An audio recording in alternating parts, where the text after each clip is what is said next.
Into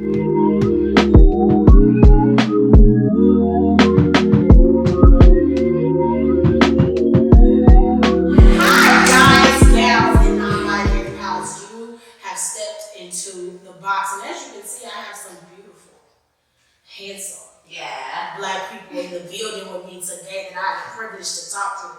And this episode is entitled Love Me. A love letter to yourself. So, my beautiful people, the first question is, when did you see that your self-love was declining?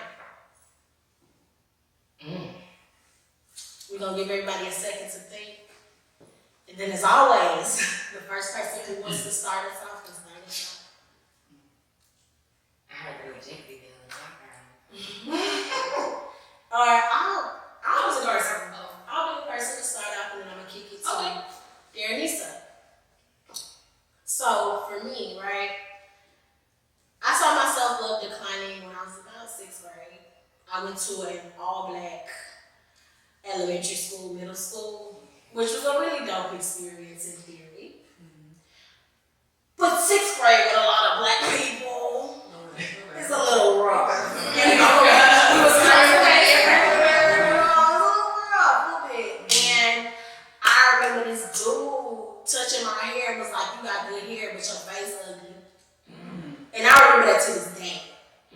And I sat there and I was like, keep in mind, I'm a real sheltered girl. And my mama ain't teach me comebacks. I ain't know none of that. I ain't want nobody else. I snap back. So I'm feeling like, dang, I do got pretty hair. But is my face ugly? Because this is the time that I started to think about boys, to think about, you know, the fairy tale Twilight that just came out. I was in that thing. So I think that is when I can say that it started declining and I started hitting this road of you're cute, but you're not in pageants anymore, so you're not cute enough. So yeah, that is my little story. I'm going to use. Alrighty. The first time I felt my self-love decreasing is when I couldn't walk out of my house without wearing makeup. Like in high school, you wouldn't see me a day without it unless on testing days. Those days when I didn't work. But other than that, right. But I just felt like, not that I felt like I was ugly without it, but I just felt like I looked better with it, if that makes sense. So, I don't know, one day I just stopped doing it and I just started doing like self-care routines, and me stop wearing makeup, I feel like it made me love myself better now. Like, I wear makeup for like special occasions rather than wearing it because I feel like I have to be like pretty or feel, you know, accept myself. You know what I mean? Something. So that was like a big thing for me. But that is beautiful. Like, I just want y'all to appreciate the little nugget that she gave. She realized the problem and then she jumped up and was like, so this is what we not gonna do. Like, this is what we not gonna do. We're gonna go over to the guy's side for a second. Let's see which one of y'all wanna get. Let's go to them. Shit.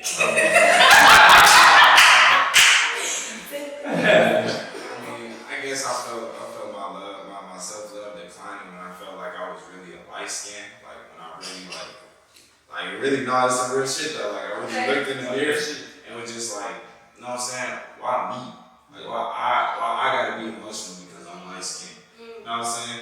Why I gotta step outside and be considered not black because my skin light. Because me. You know what I'm saying? And I dealt with that for like years, like since 6th grade, going on up to like at least junior year. Junior year is when I really started to develop more self-love and recognizing like who I am, and more is like not really much about my color, but more about me as a person. You know what I'm saying? Oh, I don't know if y'all catching these nuggets, but y'all, they dropping some nuggets on y'all right now. And it's only gonna get better. Like, come on, we'll go back to the gals, to the beautiful women.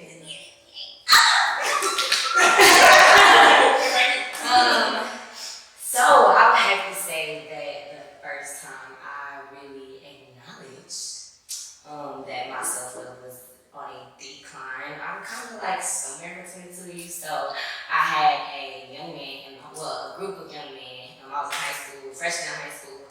and I'm in the hallway, being a bad bitch as I always am, you know what I'm saying? As I always am, and I had my headphones in. Very rarely did I have my headphones in the hallways because I used to like talk to people.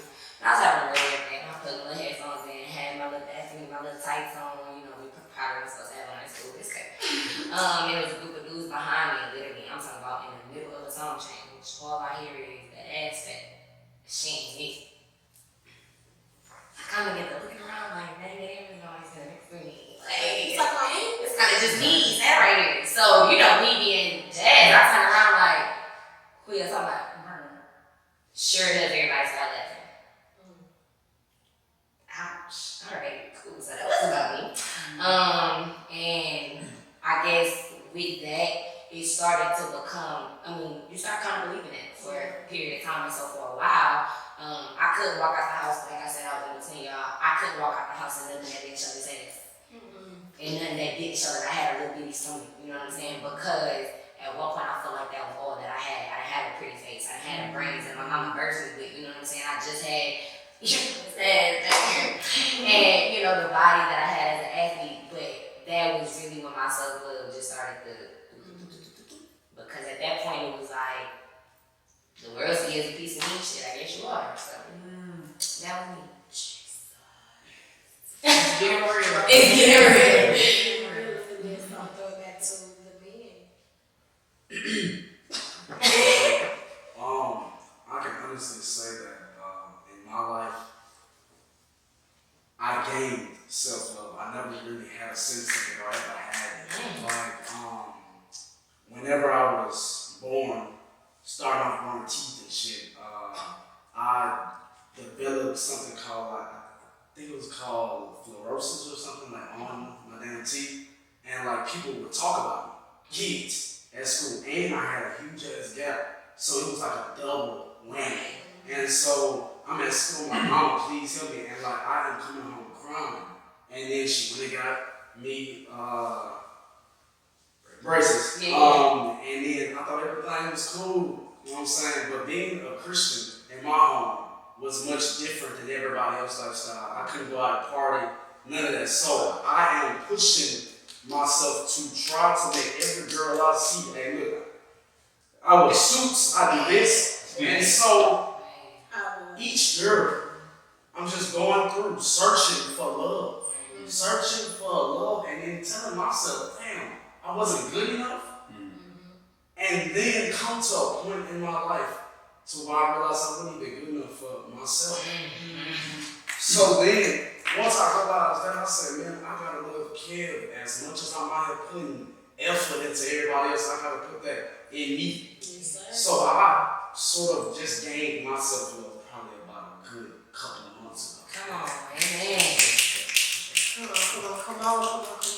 That shows you that it is never, ever too late to start that healing process. Like you started your journey, like come on now, we're gonna throw it back to not last but not least, but last but not least on the ladies' side, Latavia. Yes. My story is similar to a little bit of everybody. But yes, in middle school for me, I was both. As far as my race, dad's half Puerto Rican, half black. Mom is mixed with a whole bunch of different so everybody was like, oh, you gotta be mixed with this. Oh, you gotta be because of my hair, or either, the things that I wore, how I was built, And it was just one of those things where one day, and I'll never forget this day, the girl told me, I was always confident in myself because my great grandma, she always told me, love yourself, regardless of what anybody has to say. So, and I remember the exact day I lost it when I was in 6th grade. The girl told me I was tripping. I'm thinking I'm tripping. Oh yeah, first day of school. Right. Oh yeah, this is it. And she told me, she was like, wear something that's more flattering to your body. And from that day forward, I would wear things that I felt, okay, I'm going to get accepted this day. People are going to be like, oh, that's cute, Latavia. Because I didn't want to just be like, okay, I'm going to wear something that I want to wear because I like it. I'm going to wear it because everybody's going to approve of it.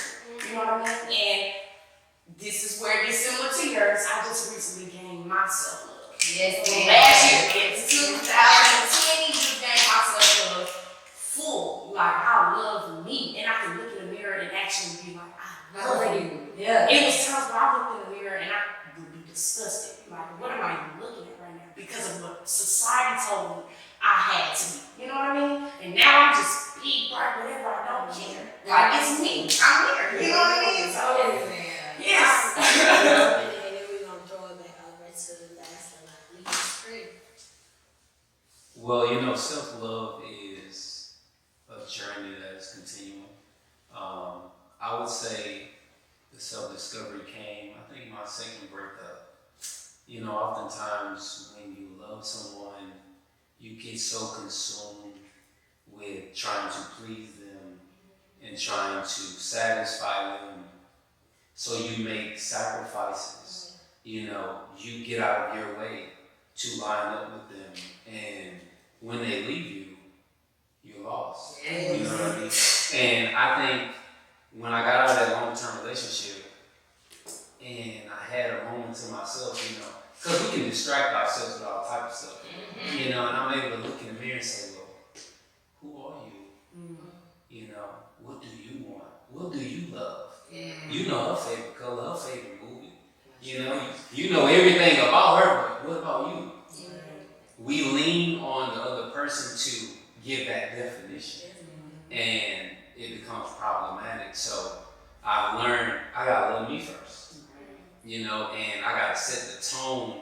And I always say, if my self-love can be an expression to them as well, vice versa, then we'll definitely be in harmony. But I try to watch the love and sacrifice. I am loving it now. This is one thing that I learned from a mentor of mine, Brother Richardson. He made me sit down after I told him I'm not good enough. I don't know what I'm doing. Like, why did I get this opportunity? He made me sit down and write a love letter to myself. Then write a letter of everything I disliked.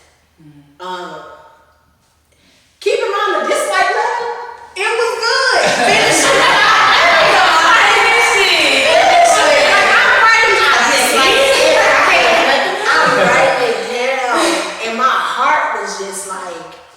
Why is it so hard to say, dear Michaela, I love the way that your hair poofs up when you dry your hair with a towel and not a t-shirt. Like, I love the way that you look at yourself in the mirror. Like, I couldn't do it. I couldn't do it. So were there any times that you sat there and you were like at your lowest low? Like, you were just, I cannot do this. Like, I don't see myself how everybody else sees. Was there any, and I'm gonna directly call on the table, was there any moment where you felt like, who am I without all this stuff that I'm proving to everybody else? To be quite honest, I was like that for a good 17 years of my life. I'm 19 right now, so, I mean, that says a lot. You know what I mean? I was leaning more so on acceptance instead of, okay, let's do stuff for you. Let's find you. Let's really enjoy you. You know what I mean? Instead of acceptance of, oh yeah, this, that, and the third, you got really, plenty of times.